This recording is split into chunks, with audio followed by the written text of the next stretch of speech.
Hi, everyone. My name is Abigail Dahan. I am the pastry chef of Park Restaurant and owner and chef of the Bake School. And today I'm going to teach you how to make pavlovas. Pavlovas are really wonderful because they're super light. They're always a crowd pleaser. They're easy to make. And bonus, they're gluten-free, so everyone can eat them. So we're going to go ahead, and before I start any class, I'd like to go over all of the ingredients and all of the tools that we're going to be needing so that if you're missing anything, you can always grab it. So first and foremost, when you are making a pavlova, you're going to need egg whites. You're going to need 4 of these, and you have to make sure they are fresh whites that you have separated. The pasteurized ones just don't whip as well, and so generally you get a meringue that's much softer. So make sure you have those fresh egg whites. You're also going to need some granulated sugar. This is about a cup, so you'll make sure you have that on the side as well. Here we have 2 teaspoons of cornstarch, a half a teaspoon of salt, and then 1 teaspoon of vanilla extract and 1 teaspoon of vinegar. And I'll explain why we need a little bit of acidity in there. You'll also need to fill and finish your beautiful pavlovas, 3/4 of a cup of heavy cream. I like to keep this in the fridge so it's nice and cold for whipping, as well as, and this is my little secret ingredient that I like to use for whipped cream, mascarpone cheese. And I'll explain later also why this is amazing. And then you'll also need a bunch of just assorted fresh berries, whatever you prefer, blackberries, blueberries, and if you don't like berries or there's allergies, you can always do mango or citrus. It's really a dessert that you can play around with and make your own. And then last but not least, you will need a little bit of sugar for this whipped cream, so you can sweeten it just a touch. And that's all the ingredients we need. As far as tools, you'll definitely need a stand mixer or a handheld mixer with 2 prongs. You can try to make this by hand, but you might wait a really long time, so I don't recommend it. You'll also need a whisk for your whipped cream, a rubber spatula for folding and mixing, and that's just like the #1 tool we pastry chefs like to use, and a sifter. And the sifter will be for the cornstarch later. You'll also need a baking tray such as this with either some parchment paper, or you'll notice that I have here a silicone baking mat. These are great. You can reuse them. You don't have to waste any paper, and they have the bonus of being extra non-stick. So it's very light, obviously, in tools, which is great. And there's only a few ingredients. So really, overall, it's a very easy dessert that's very impressive. So we're going to go ahead and get started. Now, one thing to note when you are making anything with egg whites, especially a meringue, you want to make sure that when you separate your whites, you separate them cleanly. And by that, I mean you want to make sure there are no traces of egg yolk. The egg yolk is the fat, and if you have any type of fat in your egg whites or in the bowl, whatever you're mixing, it's going to prevent your egg whites from whipping. So you want to make sure it's really nice and clean, ideally room temperature, as they will whip better that way, and then you're good to go. So let's get these egg whites in here. Great. Lock and load, and then we always want to start on a medium speed. Now, medium speed being level 3 out of 10 levels. So we're pretty low. And I'll tell you why this is really important and something to keep a note of for every time you make a meringue. When you are whipping whites, what's really key here is you're creating a lot of air. Essentially, when you make meringue, it's just fluffy, fluffy egg whites that have a ton of air in them. The slower you whip them, the more there are tiny little bubbles, like a network of tiny bubbles all the way throughout. And the smaller they are, the more compact and stable they are. If you were to take these egg whites and throw them on level 10 and just crank them up, they would definitely fluff up much faster. However, you're going to end up with very large bubbles, very small bubbles, kind of like an array of different sizes. And unfortunately, those larger ones are much more prone to falling and deflating when we're folding. So in order to prevent anything like that from happening, you just want to make sure you're whipping up nice and slow, and then near the end, you can start cranking it up once you've built up a good network of those tiny bubbles. But in the beginning, you kind of want to just take your time, okay? So as you can see here, let's get this a little closer. We're starting to look a little white and fluffy. We've got some little bubbles. It's certainly not mixed at all, but it doesn't look like oh, this gloopy egg whites. It's starting to look fluffy. So at this point, what I like to do is I like to start adding a little bit of the sugar. And I'm going to add it in about 4 parts, so about a 1/4 cup at a time. There are different ways, and many people will tell you, oh, you can just dump it in little by little. For me, when I'm trying to build a really nice, stable, glossy meringue, I like to do it in a few parts, just so the sugar has time to get in there and get groovy with all the egg whites. All right, so I do that. I add a 1/4 cup. I wait up, 30 seconds or so, and then I add a little more. Another 1/4 cup.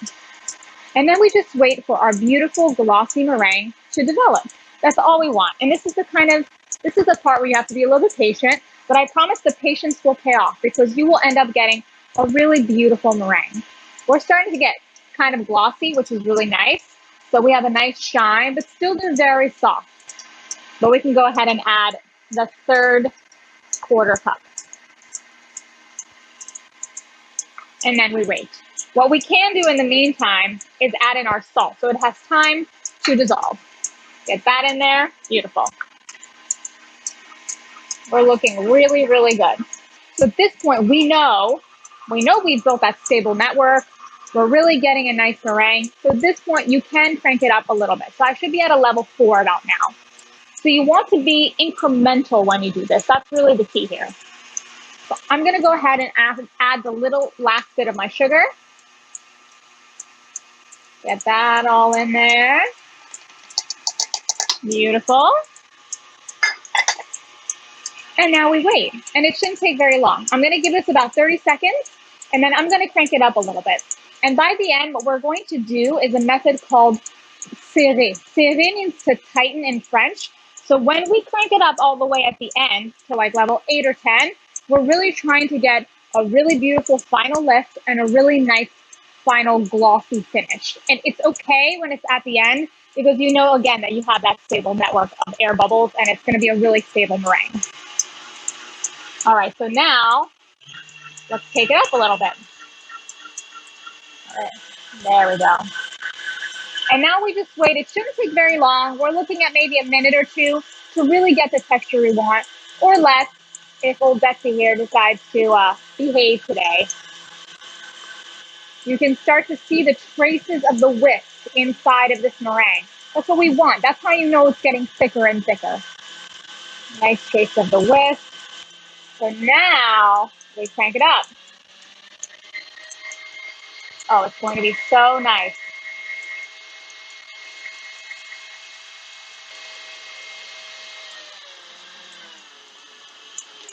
Okay, now if you're ever looking, you're like, I'm unsure, or is my meringue ready? You can always just remove it for a second and just take a look. You want a meringue that's really gonna hold.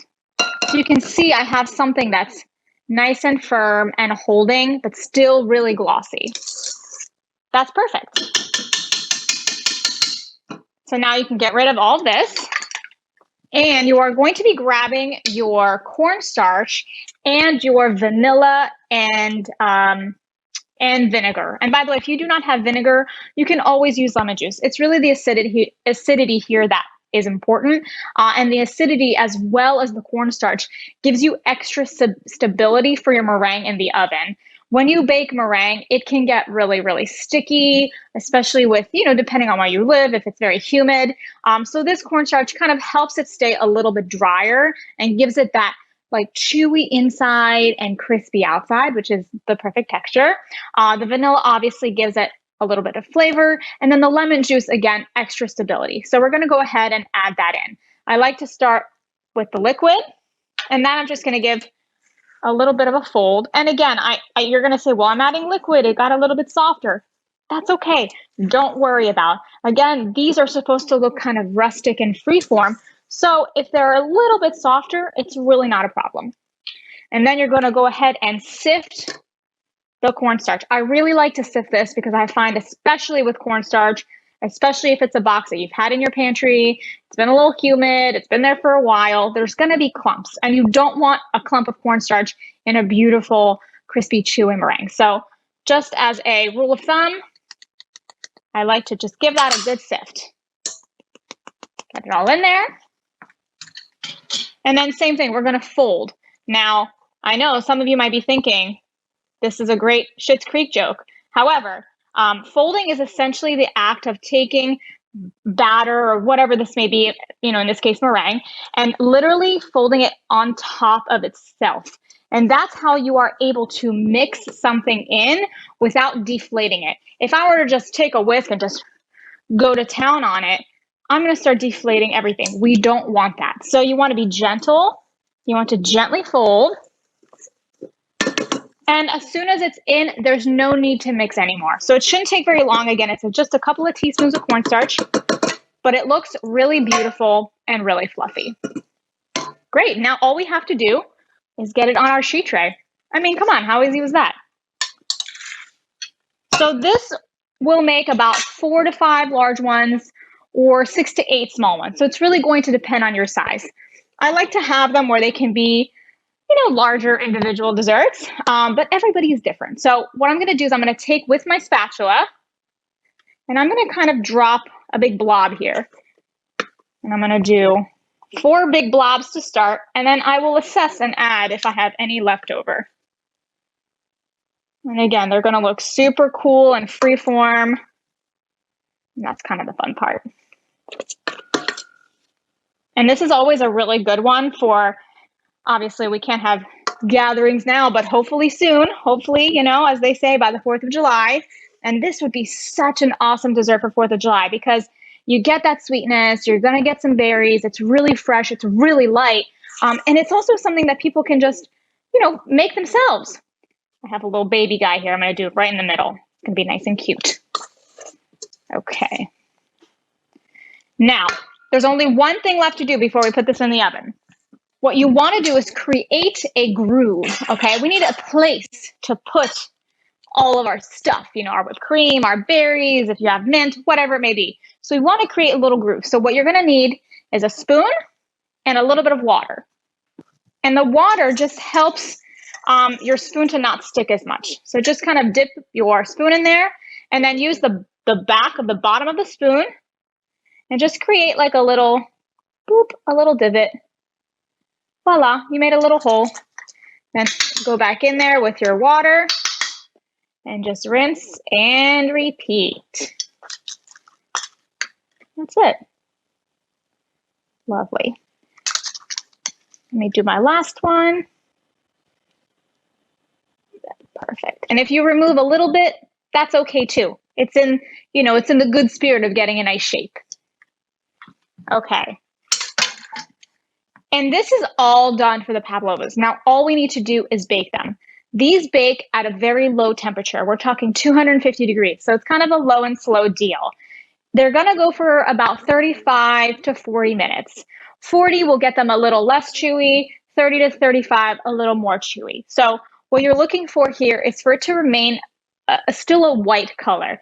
You don't want them to turn brown, all right? If they are starting to turn brown, it could be that your oven is a little bit hot. So just make sure you have a thermometer in there to double check your temperature and just make sure these are nice and low. So I'm going to pop these in. So while these are baking, we're going to go ahead and make our whipped cream. Now, this is what I love about this whipped cream.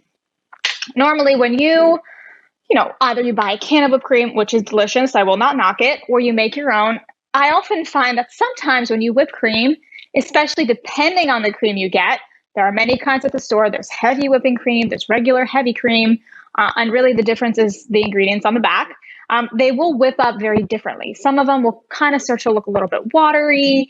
They're not going to get that like creamy, just beautiful consistency that you're looking for. So that's why I like to use a little bit of mascarpone cheese. Mascarpone cheese, if you don't know what it is, it's basically just unflavored cheese. It's not salty. It's got a natural sweetness, but it's not sweet. But it's got a really good creaminess. And so I always like to add about a 1/4 cup to about 3/4 cup of heavy cream.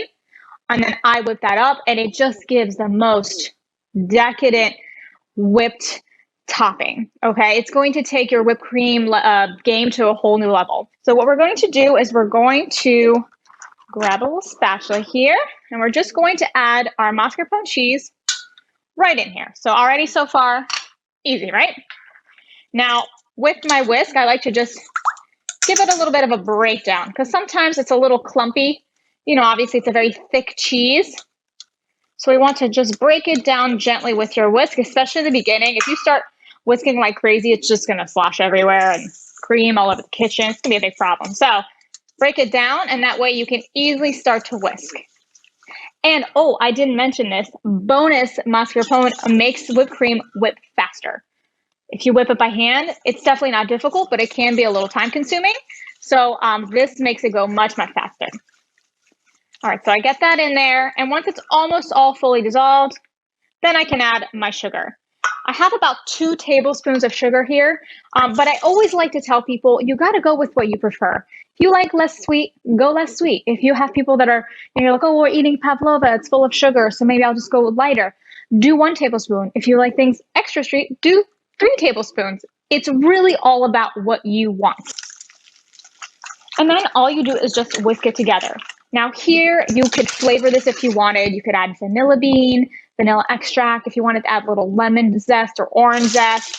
All those things would be really, really nice. You could also add a little dash of cinnamon or cardamom, whatever really that you find are flavors you prefer, or if you feel like experimenting, this is kind of a good place to start. And then you just whiskey whisk.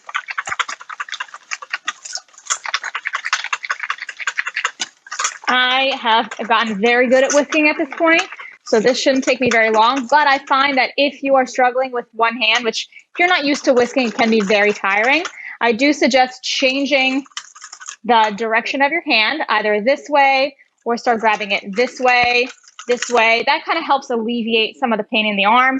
Or if you're feeling ambidextrous, you can always go this way. But to me, that's just awkward, let's be honest. You want to go ahead with change directions as needed. And then you want to be vigorous. You want to go vigorously with your cream, otherwise it will take forever to wet.